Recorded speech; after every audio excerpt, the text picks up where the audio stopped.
ओम शांति। आज साकार महावाक्य 1/5/2026। मधुर संतान माने तुमे रावण मतरे चली बाबांक ग्लानि करिछ, तेणु भारत कौड़ीतुल्य हो जाइछि। एबे तांको भल भावरे जानी मने पकाओ, तेबे धनवान होइजिव। प्रश्न, सीढ़ी चित्र रे केउ आश्चर्यजनक रहस्य समाहित होई रहिछि? उत्तर, अधाकल्प हेउछि भक्तिर नृत्य एवं अधाकल्प हेउछि ज्ञानर नृत्य। जेतेबेले भक्तिर नृत्य हेउछि सेतेबेले ज्ञानर नृत्य हेउ नाही, एवं जेतेबेले ज्ञानर नृत्य हेउछि सेतेबेले भक्तिर नृत्य हेउ नाही। अधाकल्प रावणर प्रारब्ध भोग हेउछि एवं आउ अधाकल्प तुमे संतान माने ज्ञानर प्रारब्ध भोग करुछ। एही गूढ़ रहस्य सीढ़ी चित्र रे समाहित होई रहिछि। गीत अछि ओम नमः शिवाय। ओम शांति। बाबा बसी बुझाउछंती, भक्ति मार्गरे भक्तिर नृत्य बहुत करिछ, ज्ञानर नृत्य करि नाह। जेतेबेले भक्तिर नृत्य होइथाए सेतेबेले ज्ञानर नृत्य हुए नाही। जेबे ज्ञानर नृत्य हेउछि तेबे भक्तिर नृत्य हेउ नाही। काहेकि ना भक्तिर नृत्य पतन अवस्था को नहीं जाउछि। सत्ययुग त्रेता युगरे भक्ति हुए नाही, द्वापर भक्ति आरंभ हुए। भक्ति आरंभ हेले ज्ञानर प्रारब्ध पूर्ण होइथाए। एहा परे पुणी पतनर अवस्था आसीथाए। किपरि तळकु खसी थांती एही कथा बाबा आसी बुझाउछंती। मु कल्प कल्प आसी पिलामानंकु कहुछि जे तुमे पिलामाने मोर बहुत निंदा करी आसीछ। जेबे जेबे भारत रे एही आदि सनातन देवी देवता धर्मर बहुत ग्लानि होइथाए तेबे जाई मु आसे। ग्लानि काहाकु कहा जाए ताहा मध्य आसी बुझाउछि। बाबा कहउछंती मु कल्प कल्प आसी बिकारी नरकवासी भारत को स्वर्गवासी करुछि। तुमे माने आसुरी मतरे चाली मोर ग्लानि करुथिबा कारणरो केते कंगाल होई जाइछ। एही भारत रे राम राज्य थिला, एबे रावण राज्य चलेछि, जाहाको हारिबा एवं जीतिबा दिन एवं राति कहा जाउछि। एबे विचार कर मु केउ समय रे आसीबी जे मानको राज्य देइथिली सेही माने ही राज्य हराई बसिछंती। तुमको सबु प्रकार हिसाब किताब तो बुझाई दिया जाइछि। मु आसी संपत्ति देउछि, पुणी रावण आसी विशेष करी भारत को एवं साधारण भावे सारा दुनिया को श्रापित करुछि। भारतर महिमा विषय मध्य काहाकु हेले जणा नाही। प्रथमे प्रथमे एही भारत ही थिला, केबे थिला, किपरि थिला, किए राज्य करुथिले केही किछि भी जानि नाहांती, किछि भी बुझु नाहांती। जेउमाने देवता थिले तांकर चेहरा मनुष्यर एवं चरित्र देवता मानंक परि थिला। जदिओ एबे चेहरा मनुष्य परि रहिछि किंतु चरित्र असुर परि अटे। जेउमानंकु बुझा जाउछि सेमाने एकथा बुझु नाहांती, काहेकि ना पारलौकिक पितांकु ही जानि नाहांती, आहुरी अधिक गाली देउछंती। बाबांकर ग्लानि करी करी बिल्कुल कौड़ी तुल्य होई जाइछंती। भारतर अधपतन होई जाइछि। बाबा कहउछंती एही भली अवस्थारे आसीगले मु आसीथाए। वर्तमान तुम संतान मानंकु सम्मुखरे बसी बुझाउछि। कल्प पूर्वरु मध्य एहीपरि बुझाइथिली। वर्तमान दैवी संप्रदायर स्थापना हेउछि। एठारे मनुष्यरु देवता हेउछंती। मनुष्य माने जानि नाहांती जे बाबा केबे आसुछंती। सत्ययुग त्रेता युगरे तुमे बहुत खुशी रे प्रारब्ध भोग करुछ। पुणी द्वापर ठारू रावणर अभिशाप पाई पाई बिल्कुल ही प्रारब्ध समाप्त होई जाउछि। जेपरि देवता माने प्रारब्ध भोग करी करी त्रेतार अंतरे समाप्त होई जाउछंती, तापरे पुणी रावणर आसुरी प्रारब्ध आरंभ हेउछि। भक्ति मध्य प्रथमे अव्यभिचारी परे व्यभिचारी होइथाए। सीढ़ीर चित्र ठीक भावे तैयारी करा जाइछि। प्रत्येक जिनिस सतो प्रधान, सतो रजो तम होइथाए। खाद मिसी चली थाए। तुम संतान मानंकु तो बहुत भल भावरे बुझाई दिया जाइछि, किंतु धारणा कम हेउछि। केतेक संतानंकर तो ज्ञान बुझाइबार बुद्धि बिल्कुल ही नाही। केही केही भल अनुभवी अटंती, जाहांकर धारणा बहुत भल होइथाए, क्रमानुसार तो रहिबे ना। विद्यार्थी माने गोटिए प्रकारर होई न थांती, किछि ना किछि नंबर कम बेसी निश्चित रही थांती। एकथा काहाकु भी बुझाइबा बहुत सहज। बाबा कहउछंती मोते मने पकाओ, मु तुमर बेहदर पिता, सृष्टिर रचयिता अटे। मोते मने पकाइले तुमको बेहदर संपत्ति मिलिबो ଏବଂ ବିକାର ରୂପୀ ଖାଦ ବାହାରିଯିବ। କେବଳ ଏହି କଥା ବୁଝାଅ ଯେ ତୁମେ ଭାରତବାସୀମାନେ ସତ୍ୟଯୁଗରେ ସତୋପ୍ରଧାନ ଥିଲ, ଏବେ କଳିଯୁଗରେ ତମ ପ୍ରଧାନ ହୋଇଯାଇଛ। ଆତ୍ମାରେ ହିଁ ଖାଦ ପଡ଼ିଥାଏ। ପବିତ୍ର ହେବା ବିନା କେହି ବି ସେଠାକୁ ଅର୍ଥାତ୍ ପରମ ଧାମକୁ ଯାଇପାରିବେ ନାହିଁ। ସତ୍ୟଯୁଗ ନୂଆ ଦୁନିଆରେ ତ ସମସ୍ତେ ସତୋପ୍ରଧାନ ରହିବେ। ନୂଆ ବସ୍ତ୍ରକୁ ସତୋପ୍ରଧାନ କୁହାଯିବ। ପୁଣି ତାହା ପୁରୁଣା ହେଲେ ତମ ପ୍ରଧାନ ହୋଇଯାଇଥାଏ। ବର୍ତ୍ତମାନ ସମସ୍ତଙ୍କର ଶରୀର ଉପକ ବସ୍ତ୍ର ଛିଣ୍ଡିବା ଯୋଗ୍ୟ ହୋଇଗଲାଣି। ସମସ୍ତଙ୍କର ଜରାଜୀର୍ଣ୍ଣ ଅବସ୍ଥା ହୋଇଯାଇଛି। ଯେଉଁମାନେ ବିଶ୍ୱର ମାଲିକ ଥିଲେ ସେହିମାନେ ବିଲକୁଲ ଗରିବ ହୋଇଯାଇଛନ୍ତି। ପୁଣି ସେହିମାନଙ୍କୁ ହିଁ ସାହୁକାର ହେବାକୁ ପଡ଼ିବ। ଏହିସବୁ କଥା ମନୁଷ୍ୟମାନେ ଜାଣିନାହାନ୍ତି। ଭାରତ ହିଁ ସ୍ୱର୍ଗ ଥିଲା। ଏଠାରେ ଲକ୍ଷ୍ମୀନାରାୟଣଙ୍କ ରାଜ୍ୟ ଥିଲା। ଆଉ ସବୁ ଧର୍ମାବଲମ୍ବୀ ତ ପଛରେ ଆସିଥାନ୍ତି। ବାବା ବସି ତୁମକୁ ପ୍ରକୃତ କଥା ବୁଝାଉଛନ୍ତି। ଦେଖ ଗୀତାର କେତେ ସମ୍ମାନ ରହିଛି। ଗୀତାକୁ ପଢ଼ି ପଢ଼ି ବିଲକୁଲ ହିଁ ତଳକୁ ଖସି ଯାଇଛନ୍ତି। ସେଥିପାଇଁ ଡାକୁଛନ୍ତି, ହେ ପତିତ ପାବନ ଆସ, ଆମେ ଭ୍ରଷ୍ଟାଚାରୀ ହୋଇଯାଇଛୁ। ସଦ୍ଗତି ତ ଏକମାତ୍ର ଭଗବାନ ହିଁ ଦେଇପାରିବେ। ବାକି ଶାସ୍ତ୍ରମାନଙ୍କରେ ତ ସବୁ ଭକ୍ତି ମାର୍ଗର କଥା ହିଁ ରହିଛି। ତୁମର ବୁଦ୍ଧିରେ ରହିଛି ଯେ ଆମେ ବାବାଙ୍କର ଜ୍ଞାନ ଦ୍ୱାରା ଦେବତା ହେଉଛୁ। ଏବେ ସାରା ଦୁନିଆରୁ ବୈରାଗ୍ୟ ଆସୁଛି। ସନ୍ନ୍ୟାସୀମାନେ ମଧ୍ୟ ଭକ୍ତି କରିଥାନ୍ତି, ଗଙ୍ଗା ସ୍ନାନ ଆଦି କରିଥାନ୍ତି। ଭକ୍ତି ମଧ୍ୟ ପ୍ରଥମେ ସତୋପ୍ରଧାନ ପରେ ରଜୋ ତମ ହୋଇଥାଏ। ଏହା ମଧ୍ୟ ସେହିପରି ଅଟେ।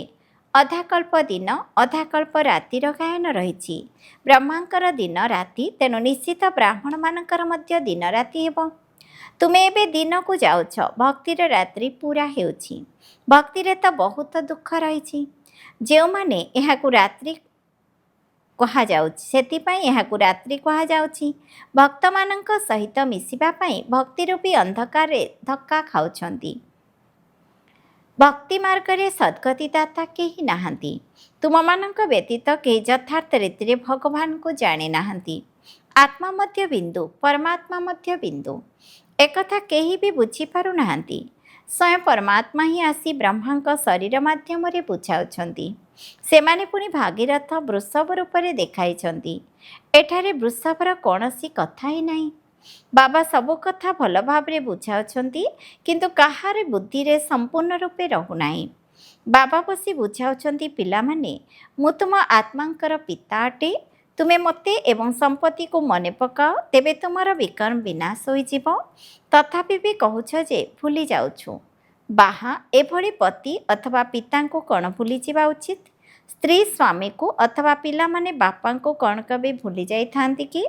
ତେବେ ଏଠାରେ ତୁମେ କାହିଁକି ଭୁଲି ଯାଉଛ? ତୁମେ ମଧ୍ୟ କହୁଛ, ବାବା ଆପଣ ଆମକୁ ସ୍ୱର୍ଗର ମାଲିକ କରାଉଛନ୍ତି, ତଥାପି ମଧ୍ୟ ଆମେ ଆପଣଙ୍କୁ ଭୁଲି ଯାଉଛୁ।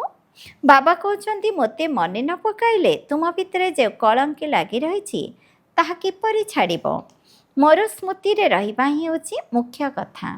ଆମର ଅନ୍ୟ ଧର୍ମ ସହିତ କୌଣସି ସମ୍ପର୍କ ନାହିଁ। ସ୍କୁଲରେ ତ ଇତିହାସ ଭୂଗୋଳ ବୁଝାଉଛନ୍ତି, କିନ୍ତୁ କେହି କେହି ତ ବିଲକୁଲ ବୁଝି ହିଁ ନଥାନ୍ତି।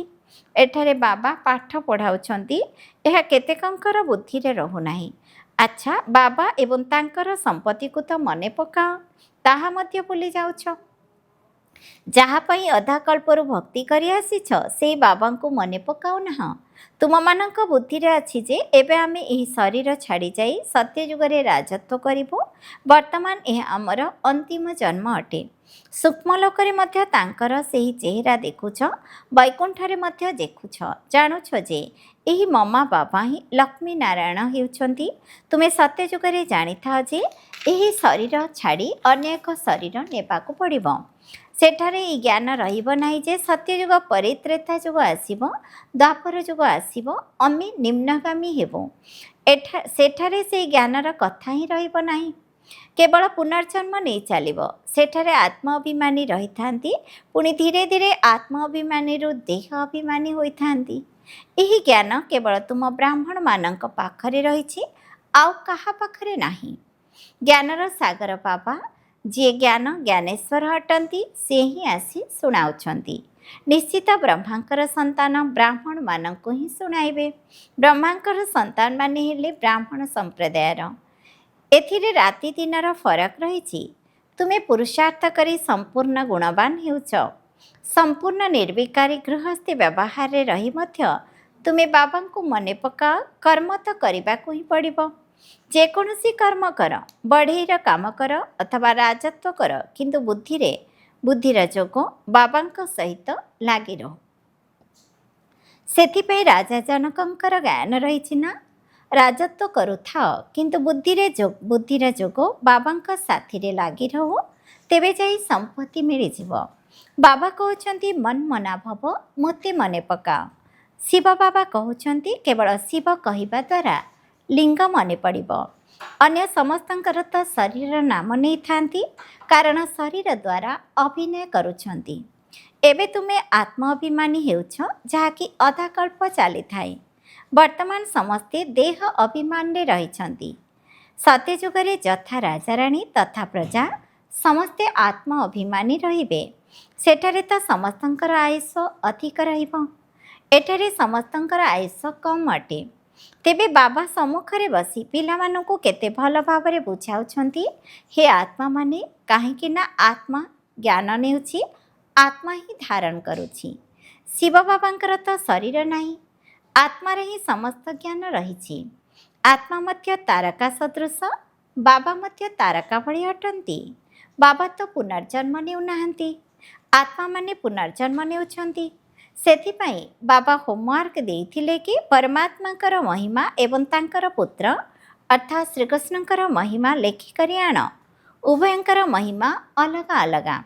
श्रीकृष्णकर महिमा अलगा, से साकार ये निराकार अटंती। किन तांकु एते गुणवान किए कराइले निश्चित कहिबा जे परमात्मा कराइछंती। वर्तमान तुमे ईश्वरीय संप्रदायर अट। तुमको बाबा शिखाउछंती भविष्य में पुणी प्रारब्ध भोग करिब। सत्यजुगरे तो एक कथा केही शिखाइबे नहीं। भक्ति मार्गर सामग्री ही समाप्त हो जीव। एही दुनिया प्रति वैराग्य मध्य आसीबा दरकार, अर्थात देह सहित देहर सबु संबंध को छाड़ी निजको अशरीरी आत्मा भाविबाकु हेबो।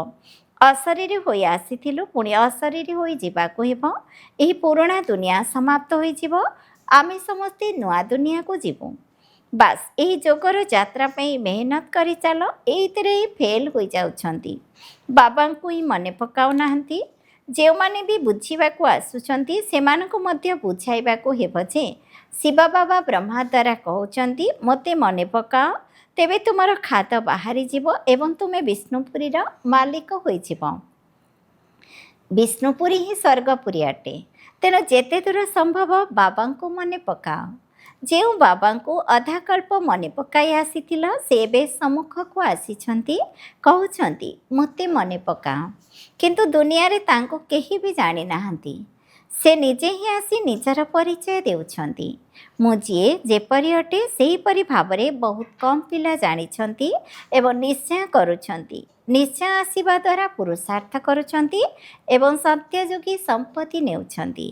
शिव बाबा कहउछंती मते मने पकाइबा द्वारा ही तुमर विकर्म विनाश हेब एवं तुमे पवित्र होई पवित्र दुनियार मालिक होइछिब। तेणु एबे आउ कौनसी प्रकारर विकर्म करिबा उचित नहीं।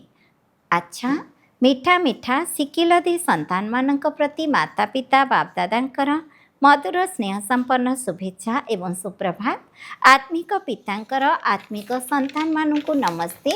आम आत्मिक संतान मानकर मध्य आत्मिक पितांको नमस्ते नमस्ते नमस्ते। धारणा पाई मुख्य सारांश 1 नंबर, पुरुषार्थ करी संपूर्ण गुणवान हेबाको पड़िबो। जेकोसी कर्म हेउ किंतु बाबांक स्मृति रे रही करिबाको हेबो। कौनसी प्रकार विकर्म करिपार नहीं। 2 नंबर, एही पुराणा वस्त्र अर्थात शरीर जीर्ण शीर्ण हो जाइछि, एथिरु ममत्व तुटाई देबाको हेबो। आत्मा को सतु प्रदान करिबा पई पूरा पूरा पुरुषार्थ करिबाको हेबो। वरदान, सर्वदा अतीन्द्र सुखर अनुभूति करुथिबा अटल अखंड स्वराज्य अधिकारी हुआ। जो पिला माने संगम जुगरे सदाकाल पाई अतीन्द्र सुखर संपत्ति प्राप्त करि नै थांती, अर्थात जो मानकर बाबांकर संपत्तिर इच्छापत्र उपरे संपूर्ण अधिकार रही थाए, से माने अत्यधिक इच्छा शक्ति संपन्न होई थांती। ସେମାନଙ୍କୁ ଅତୁଟ ଏବଂ ଅଟଳ ଅତୀନ୍ଦ୍ର ସୁଖର ଅନୁଭୂତି ହୋଇଥାଏ। ଏହିଭଳି ଉତ୍ତରାଧିକାରୀ ଅର୍ଥାତ୍ ସମ୍ପୂର୍ଣ୍ଣ ସମ୍ପତ୍ତିର ଅଧିକାରୀ ଆତ୍ମାମାନେ ହିଁ ଭବିଷ୍ୟତରେ ଅଟଳ ଅଖଣ୍ଡ ସ୍ୱରାଜ୍ୟର ଅଧିକାର ପ୍ରାପ୍ତ କରିଥାନ୍ତି। ସ୍ଲୋଗାନ, ଯେଉଁଠି ମୋର ପଣିଆ ଆସିଯାଏ ସେଠାରେ ବୁଦ୍ଧି ଚକ୍ର ଲଗାଇଥାଏ। ମାତେଶ୍ୱରୀଙ୍କର ଅମୂଲ୍ୟ ମହାବାକ୍ୟ। ଉନ୍ନତିର କଳା ଏବଂ ଅବନତି କଳାର ମୁଖ୍ୟ କାରଣ କ'ଣ? ବହୁତ ମନୁଷ୍ୟ ଏହି ପ୍ରଶ୍ନ ପଚାରିଥାନ୍ତି ଯେ, ଏତେ ପୁରୁଷାର୍ଥ କରି ଜୀବନ ମୁକ୍ତି ପଦ ପ୍ରାପ୍ତ କରୁଛ, ତେବେ ପୁଣି ସେଠାରେ କେଉଁ କାରଣରୁ ଆମେ ତଳକୁ ଖସିଥାଉ? ଭଲେ ଆମେ କହୁଛୁ ଏହା ହାରିବା ଏବଂ ଜିତିବାର ଖେଳ। ଏଥିରେ ଉନ୍ନତିର କଳା ଏବଂ ଅବନତି କଳା ହେବାର କୌଣସି କାରଣ ମଧ୍ୟ ରହିଛି। ଯେଉଁ କାରଣର ଆଧାରରେ ଏହି ଖେଳ ଚାଲିଥାଏ, ଯେପରି ପୁରୁଷାର୍ଥ ଦ୍ୱାରା ଆମେ ଉପରକୁ ଚଢ଼ୁଛୁ, ସେହିପରି ତଳକୁ ଖସିବାର କିଛି ନିଶ୍ଚିତ କାରଣ ରହିଛି। ଏବେ କାରଣ ବି କିଛି ବଡ଼ ନୁହେଁ। ଟିକିଏ ବି ଭୁଲ ହୋଇଗଲେ ଯେପରି ପରମାତ୍ମା କହୁଛନ୍ତି କି ମୋତେ ମନେ ପକାଇଲେ ମୁଁ ତୁମକୁ ମୁକ୍ତି ଜୀବନ ମୁକ୍ତି ପଦ ଦେବି, ସେହିପରି ଯେତେବେଳେ ଦେହ ଅଭିମାନରେ ଆସି ପରମାତ୍ମାକୁ ଭୁଲି ଯାଉ ସେତେବେଳେ ତଳକୁ ଖସିଥାଉ। ତାପରେ ପୁଣି ବାମ ମାର୍ଗରେ ଚାଲିଯାଉ। ପୁଣି ପାଞ୍ଚ ବିକାରରେ ଛନ୍ଦି ହୋଇଗଲେ ଦୁଃଖ ଭୋଗ କରୁ। ତେଣୁ ଏହା ହେଲା ନିଜର ଦୋଷ, ରଚୟିତାଙ୍କର ଦୋଷ ନୁହେଁ। ଲୋକମାନେ ଯାହା କୁହନ୍ତି ଦୁଃଖ ସୁଖ ପରମାତ୍ମା ଦିଅନ୍ତି, ଏହା କହିବା ବିଲକୁଲ ଭୁଲ। ବାବା ସୁଖର ରଚୟିତା, ଦୁଃଖର ରଚୟିତା ନୁହନ୍ତି। ବାକି ଆମେମାନେ ଶ୍ରେଷ୍ଠ କର୍ମ କଲେ ସୁଖ ପାଉ ଏବଂ ଭ୍ରଷ୍ଟ କର୍ମ କଲେ ଦୁଃଖ ପାଉ। ବାକି ଭଲ କର୍ମର ଫଳ ଏବଂ ଖରାପ କର୍ମର ଦଣ୍ଡ ଅବଶ୍ୟ ପରମାତ୍ମାଙ୍କ ଦ୍ୱାରା ମିଳିଥାଏ। କିନ୍ତୁ ଏପରି କୁହାଯିବ ନାହିଁ ଯେ ସୁଖ ଦୁଃଖ ଉଭୟ ପରମାତ୍ମା ଦେଇଥାନ୍ତି। ନା, ତାହା ଭୁଲ। ପରମାତ୍ମା ତ ଉନ୍ନତିର କଳାରେ ଆମ ସାଥିରେ ଥାନ୍ତି, ବାକି ଅବନତିର କଳାକୁ ମାୟା ନେଇଯାଇଥାଏ। ସାଧାରଣ ଭାବେ ମଧ୍ୟ ସାଥୀ ସୁଖ ପାଇଁ କରିଥାନ୍ତି ଅଥବା ସାହାଯ୍ୟ ନେଇଥାନ୍ତି। ବାକି ଦୁଃଖ ଭୋଗିବା ପାଇଁ କେହି କାହାର ସାଥୀ ହୋଇନଥାନ୍ତି। ବାକି ତ ଯେପରି ଯେପରି କର୍ମ ସେହି ଅନୁସାରେ ଫଳ ମିଳିଥାଏ। ତେଣୁ ଏହି ଡ୍ରାମାରେ ଦୁଃଖ ସୁଖର ଖେଳ ନିଜର କର୍ମ ଉପରେ ଆଧାରିତ।